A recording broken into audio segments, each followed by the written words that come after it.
কণমানিহঁত আমি আকৌ আহিছোঁ তোমালোকৰ ওচৰলৈ এটা ধুনীয়া সাধু লৈ আৰু আজিৰ সাধুটোৰ নাম শিয়াল আৰু টেঙা আঙুৰ। এখন হাবিত এজনী শিয়াল আছিল। তাইৰ নাম আছিল ৰাণী। ৰাণীৰ গাটো বৰ বেয়া আছিল আৰু বিৰাট ভোকত আছিল। এদিন ৰাণী খোৱা বস্তু বিচাৰি হাবিলৈ ওলাই গৈছিল। মোৰ বৰ ভোক লাগিছে, ক'ৰবাত কিবা খাব পোৱা হ'লে অকণমান আগবাঢ়ি যাওঁচোন, ক'ৰবাত কিবা খাব পাওঁ নেকি।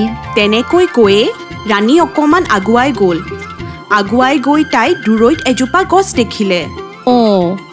সেইজোপা গছ দেখোন, কিহৰ বা গছ? চাওঁগৈ।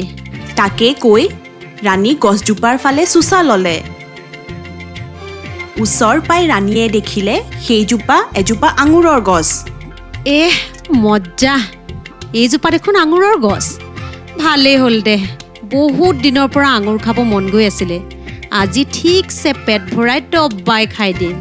ৰাণীয়ে মন কৰিলে যে আঙুৰখিনি গছজোপাৰ বৰ ওপৰত লাগি আছে। আঙুৰখিনি দেখোন বৰ ওপৰত আছে। একো নাই, মই বহুত ওপৰত জঁপিয়াব পাৰোঁ। জোৰেৰে জঁপিয়াই আঙুৰখিনি লৈ আহিম। আজি বাপেকে আঙুৰ খাইহে এৰিম। ৰাণীয়ে আঙুৰ ছিঙিবলৈ বহুতবাৰ চেষ্টা কৰিলে, কিন্তু তথাপিও ছিঙিব পৰা নাছিলে। আঙুৰখিনি বৰ ওপৰত আছে। কি কৰা যায় জানো? আকৌ এবাৰ জঁপিয়াই চাওঁচোন। তাকে কৈ ৰাণী আকৌ জঁপিয়াব চেষ্টা কৰিলে, কিন্তু এইবাৰো সফল নহ'ল। আঙুৰখিনি বৰ ওপৰত আছে। এই আঙুৰখিনি ভাল নহয় চাগে খাবলৈ। মোৰ লাগিছে আঙুৰখিনি টেঙা হয়। আঙুৰখিনি টেঙাই হয়।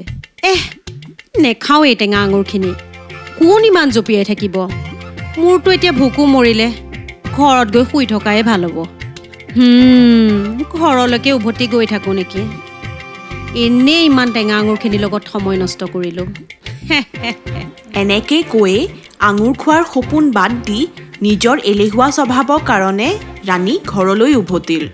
কণমানিহঁত, আমাৰ সাধুটোৰ পৰা আমি কি বুজিলোঁ? আমি বুজিলোঁ যে আমি যদি নিজৰ এলেহুৱা স্বভাৱৰ কাৰণে কোনো কাম কৰিবলৈ চেষ্টা নকৰোঁ, তেতিয়া আমি ভাল ফল নাপাওঁ আৰু ফল নোপোৱাৰ বাবে আনক দোষীও সাজিব নালাগে। শিয়ালজনীয়ে যদি কষ্ট কৰা হয়, তাই আঙুৰ খাই নিজৰ ভোক মাৰিব পাৰিলে হয়। সেইকাৰণে তোমালোকে যিয়েই কাম কৰা, এলাহ নকৰি মন পুতি ধুনীয়াকৈ কামটো সমাপ্ত কৰিব চেষ্টা কৰিবা। কণমানিহঁত, আমাৰ সাধুটোৰ পৰা আমি কি বুজিলোঁ?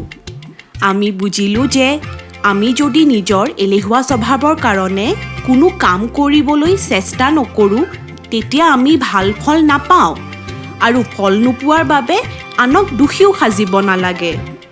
শিয়ালজনীয়ে যদি কষ্ট কৰা হয়, তাই আঙুৰ খাই নিজৰ ভোক মাৰিব পাৰিলে হয়।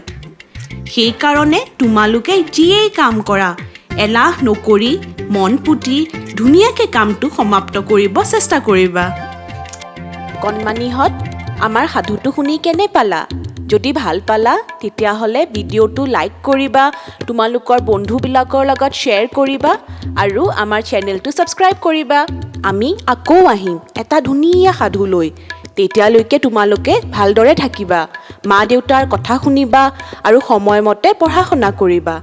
বহুত মৰম থাকিল তোমালোকলৈ। Bye bye.